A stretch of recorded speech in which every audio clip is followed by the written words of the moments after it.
On nous a coupé les vivres au mois de juin. Et donc, si la liberté n'a pas de prix, je suis en train de me rendre compte qu'elle a un coût. Celui qui parle est un membre historique du pôle espoir de natation handisport, un pôle public qu'il vient de transformer par la magie d'une plaque dévoilée en structure privée, l'Académie Philippe Croizon. En 2011, Vichy accueillait de jeunes handicapés à reconstruire et développer grâce au sport. Dès 2013, Théo Curin débarque avec des rêves de médailles paralympiques plein la tête. Le jeune garçon s'est lié d'amitié avec un autre accidenté de la vie. Philippe Croizon, rendu célèbre pour avoir traversé la Manche à la nage, l'aîné veille sur son mini-moi. Ouais, on va y voir les petits jeunes. Au boulot. Le pôle espoir continue d'accueillir d'autres jeunes, dont Emeline et Maël, 18 ans maintenant, comme Théo. Quand la Fédération française de handisport propose un déménagement à Bordeaux, Robert Fassolette et ses nageurs choisissent une autre voie. À partir de mars 2017, j'ai appelé Philippe Croizon, je dis voilà, on a le feu vert de l'agglo. Si on veut garder les gamins à Vichy, il faut qu'il y ait une académie, mais qu'il y ait un nom qui sonne, quoi.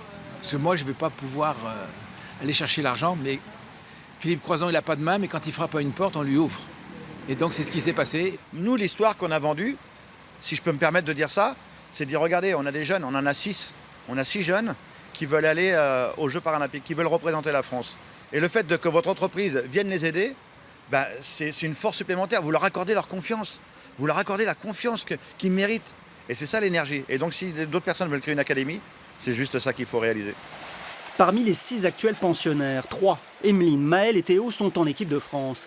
Presque aussi nombreux que les nageurs qui ont rejoint le pôle France Relais à Bordeaux. S'ils restent, c'est parce qu'ils sont bien ensemble et même si certains viennent de loin, leur vie est à Vichy. On avait déjà mis en place des choses avec les lycées et c'est surtout ça qui nous a un peu rattachés sur Vichy parce qu'on n'avait pas envie de tout reconstruire autre part, sachant qu'on avait déjà commencé notre bac en 2 ans ici et tout ça.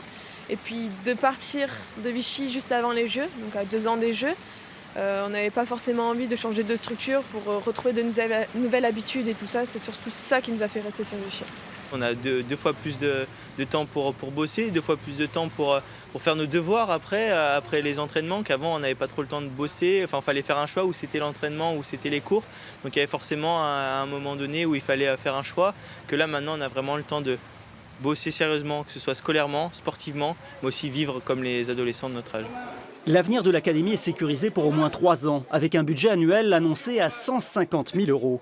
De l'argent privé, à l'exception d'une participation de l'agglomération de Vichy, qui fournit les installations pour l'entraînement.